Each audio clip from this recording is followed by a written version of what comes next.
Hello everyone, how you doing? Welcome back. I hope you're all doing really well and you've had a fantastic week this week.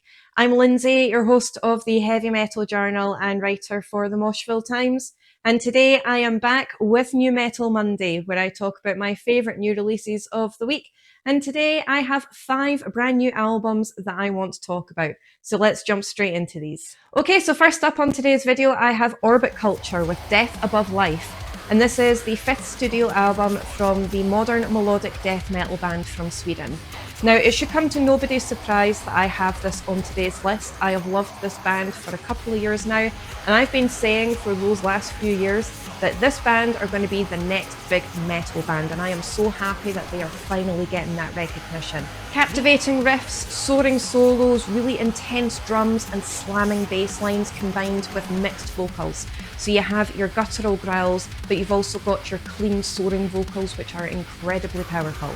Now, even though this is a densely atmospheric album full of dark elements and a lot of emotion, there's a lot of really cool groove stomps in this. Each track is highly memorable in its own right, but together as an album, they flow incredibly well. This is a powerful, fully submersive album that's adding to their already groundbreaking and incredibly strong discography. I've seen these guys live a couple of times now, and honestly, their energy and their presence on stage is absolutely insane. So if you are a fan of the likes of Lamb of God, Trivium and Heaven Shall Burn, this one is definitely for you, but definitely check it out.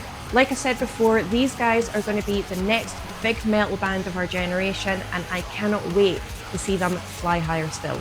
Definitely check this one out.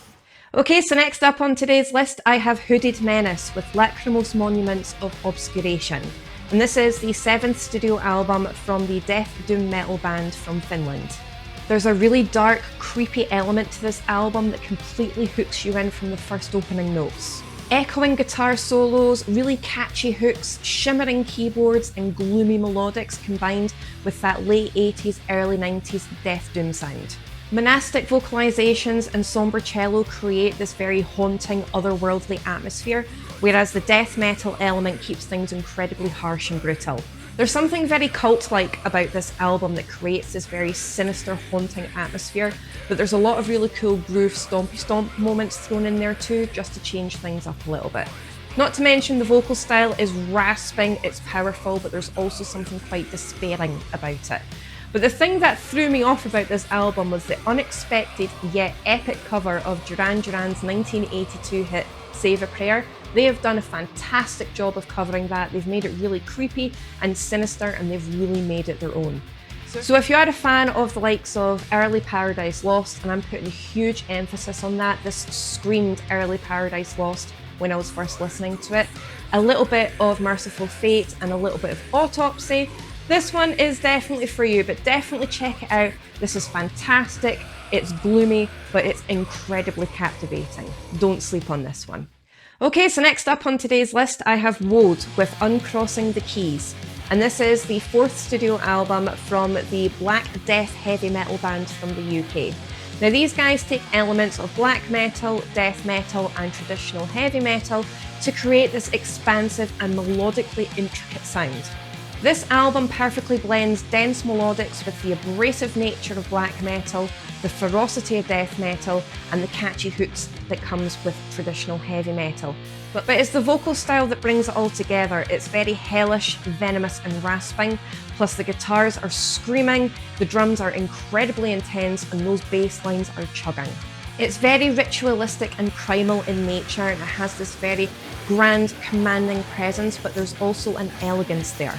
So if you are a fan of the likes of Dark Funeral, Dissection, Venom, and again a little bit of early Paradise Lost, this one is definitely for you, but definitely check this one out. It's the perfect season for the release of this album. It has that very cold, bleak, kind of frozen and autumnal feel about it, but it is so ridiculously catchy. Definitely check it out. Okay, so next up on today's list, I have Blood Red Hourglass with We Should Be Buried Like This. And this is the 7th studio album from the modern melodic death groove metal band from Finland. Merging the ferocity of melodic death metal with the captivating moments of groove metal on a cinematic soundscape. This is an incredible album. It's intense, it's aggressive, it's high octane and incredibly explosive. But the hooks in this are unreal. It is so ridiculously catchy. It goes hard from beginning to end. There is no release from this whatsoever. It's really intense, but it's going to keep you hooked. It's a mixed vocal style throughout this album, so you've got your guttural growls, you've got your rasping, goblin-like screams, but you've also got your soaring, clean vocals, which have a lot of emotion behind them, and on occasion you do have the addition of the clean female vocals just to change things up a little bit. This is a multi-dynamic, layered album that uses a lot of synths and keys, but they're very well placed. They don't take away from the guitars and the drums or the melodics. They are very well placed and they weave in and out to create this dynamic atmosphere. But the breakdowns in this are intense. This album is going to keep you on your toes. So if you are a fan of the likes of Children of Bodom, Omnium Gatherum, or last week's Mors Principium Est, you're definitely going to want to get onto this one, but this is an absolutely fantastic album. Lots of layers and unbelievably catchy hooks, but it's aggressive and it's completely brutal. Definitely check this one out. Okay, so last up on today's list, but certainly by no means least, is a little bit of a curveball, and that's AFI with Silver Bleeds the Black Sun.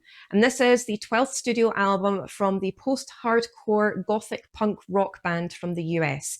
Now, I'm going to be honest, I jumped on the hype train when it comes to this album. I saw so many good things about it online that I just had to check it out. I've not really listened to AFI since they released December Underground in 2006, which I absolutely loved. I mean, I think everybody knows the Miss Murder track. So when I listened to this album, after not listening to them for nearly 20 years, that's really quite depressing actually, I was really surprised, but also not surprised with the direction that they've taken, because they have long since said that a lot of their influences comes from the likes of Bauhaus, Susie and the Banshees, The Cure, bands like that, and that is exactly the kind of sound you get with this album. This has taken on the form of a more traditional 80s gothic rock new wave kind of feel, and I absolutely love it. Now, the best way for me to describe this album, apart from it being really catchy and full of that gothic 80s spirit, is anthemic. These songs are ridiculous. There's something very commanding and muscular about them. They're anthemic and they're going to stay in your brain for ages. So if you are a fan of the likes of The Cure, Bauhaus, Sisters of Mercy, with a little bit of Unto Others, this one is definitely for you. Definitely check this one out. This is an absolutely stunning album. Do not sleep on this one either. And that's it for another, yet again, rambly New Metal Monday. Once again, comment down below to let me know what you think of today's records. And if you have any of your own recommendations, please let me know and I will definitely get them added to my list. We're coming into what I call the month of doom. October is always stacked with massive records. So I have a feeling that the next couple of New Metal Mondays are going to be pretty big. If you use Spotify, make sure to follow the Spotify playlist that I've got linked in the description box below, because I update that with every single album that I talk about on my New Metal Monday videos. But if you don't use Spotify, I have also included the band's Bandcamp links or their YouTube channels in the description box below, just so you can find the music that I'm talking about as easily as possible. If you want to follow me on social media, please feel free to do so. I am a lot more active over there.